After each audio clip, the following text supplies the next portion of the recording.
Today, I'm going to be talking about the apps that we used while traveling around the world. This is specifically meaningful for me because I'm a trained software developer and have my own software consultancy, and that's a lot of what powers our channel. So here are the top 10 apps that we used traveling around the world.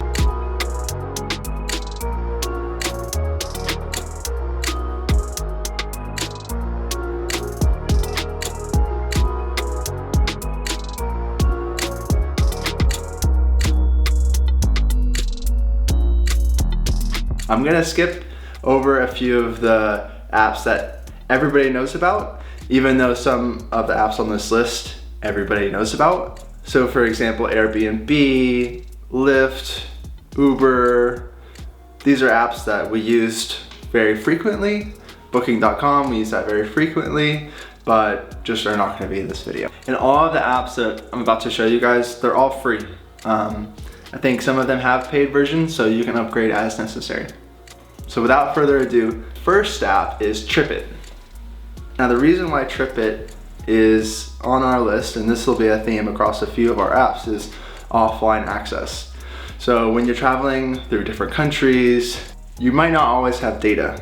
And so the more that you can put on your phone that you can access as long as you have enough battery, the better. So Tripit is an app that we use to basically hold a lot of the glue with respect to where we're going, where we're staying, what flight we're on. When you're trying to find the address of where you're staying tonight in Airbnb, you can pull up the Airbnb app, you can find your reservation email in your email, but depending on your internet, you may not be able to download your email, or Airbnb, you might need to load something to get there. So Tripit solves all that. So here's an example. Here's when we went to the Galapagos. The Galapagos was one of our favorite outings we did throughout our whole year, but it was very hard getting to the Galapagos. We had a few buses, a couple planes, a couple ferries, and here's an example of one leg of that journey. So you can see we have our Airbnb here, we have our flights. So if we come in here to look at our Airbnb, boom, we have our address, we have the WhatsApp number for our guests, check in, check out, confirmation number. And yeah, so offline, no problem. We have all of our information here. And what's cool about Tripit too is it's really easy to get information into Tripit. You literally you forward it to the Tripit email address and it saves it in your account. Now our second app is an app that I'm sure you've heard about, but it was invaluable for us. And that is Google Translate. Now Google Translate, everybody knows what it does. It just helps for communicating in different countries where you don't know the language, or you don't know enough of the language to communicate effectively. And I want to show you one cool thing about Google Translate that you need to do while you're on Wi-Fi before you go, or while you have good data, and that's download the different languages. So if you click on the language icon, you come here. For me right now, all I have is Hindi, Spanish, and English, because that's all we needed. But you can download all these for offline, and then when you're out and about, you don't need to worry about data to communicate if this is how you're going to communicate.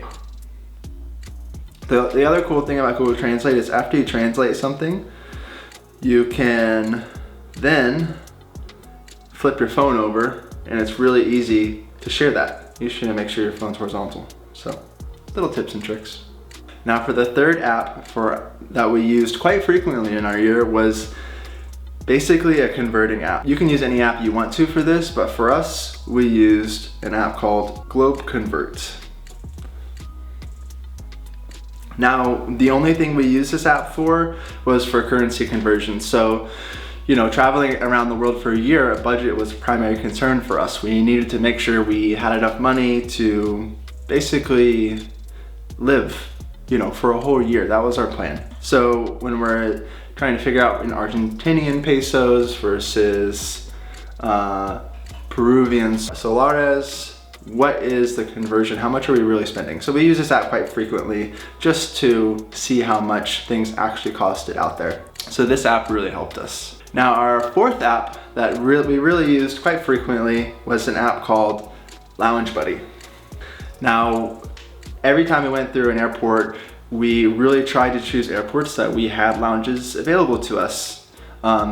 The lounges were great because they were basically a free meal for us and a free place to get a lot of work done. The way that we had access to these lounges was through our credit card and through Priority Pass. So in Lounge Buddy, if we look for Quito International Airport, in this airport we had an amazing lounge experience. You can see you have different options here. Some you need to pay for if you're looking to go to a specific type of lounge. And what's awesome is that you can basically come into the app, see pictures for getting your expectations set for what you're about to experience. You can see when it's open, the amenities if you're gonna get food, beverages, internet, but most importantly, how to get there once you're in the airport. So for this one in Quito, you have to be through security, and it's passed. You can access it from level 2 or level 1. And you have good reviews too. So highly recommend, if you are trying to go to lounges, definitely use Lounge Buddy. Now for number 5, and this is an app that I'm sure everybody uses already, but you might not use it in the same way, is Google Maps. Now, I won't go through the ins and outs of Google Maps, but we used it for finding different restaurants, looking up their reviews, but mainly we used it for getting around without internet. So back to the theme of low data or no data. So if we come here, I'm gonna show you how to save maps for when you don't have internet. So if you go to offline maps, after clicking on the top right, you can select a map, and you have to do this ahead of time when you're maybe at an airport or at your Airbnb. You can drag in, drag out, and basically save wherever you think you might be going on tuk-tuks or on your bike, and save your map for offline. And then when you're out and about, even in the remote areas of whatever country you're visiting, you're gonna have all the access of Google Maps as if you were there. So that's crucial. You'll have restaurant times when they close and open, the roads, just for transportation or just whatever you're doing out and about. So highly, highly recommend using Google Maps and that specific feature of Google Maps. For app number 6, we have an India specific app, and that is Exago Trains. If you don't know, India has a vast network of trains. They go pretty much everywhere. They run all the time, very comfortable, and we thoroughly enjoyed every train ride that we were able to take in India.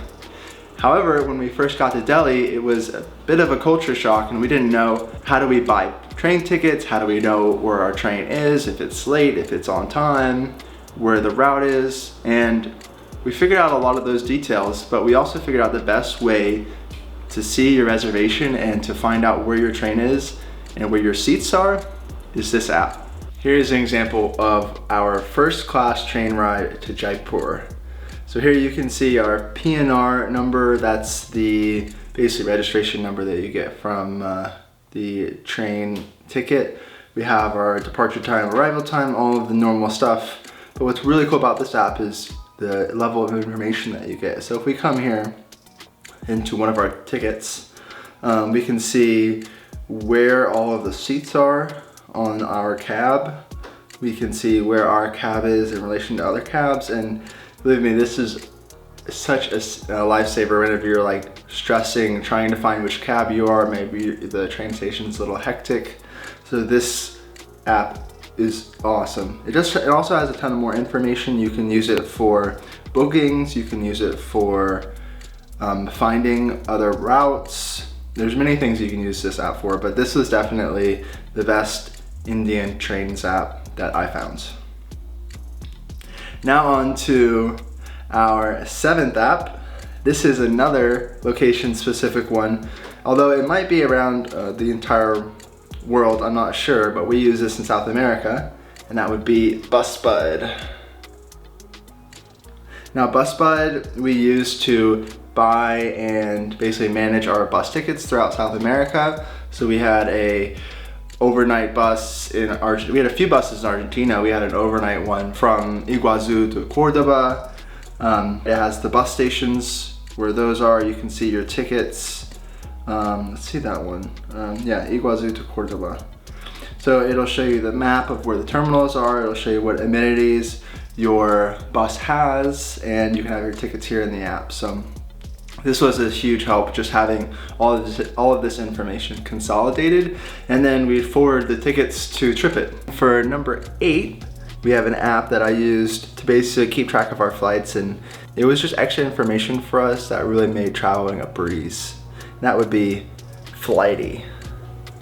Now, Flighty is just a very simple tool where you can put in your flight numbers of your airplanes, and it tracks them, if they're late, what gate they're going to, and just gives you some good metrics. So if we come in here, we're not flying now, but if we come in here to look at my history, Santiago to Sydney, 13th of December. This plane was 2.5 hours late, flew 7,000 miles, just fun information that's just nice to know. But it is important to know when your plane's being delayed. And the more types of tools you have available to you that are letting you know that your plane is delayed helps you plan your time either getting to the airport or working in the lounge.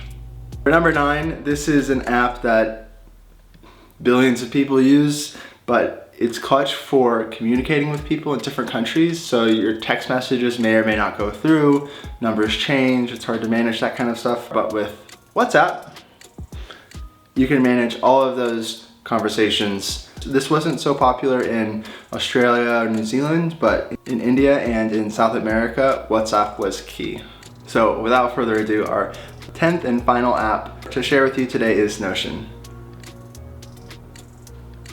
So here in Notion, you can just see an example. Here's our travel bucket list, and we have some amazing different details in here for planning wise. For example, when we make our way to Europe eventually, we can look at our Notion list item for France. And there we have different locations, maps, a ton of information around France.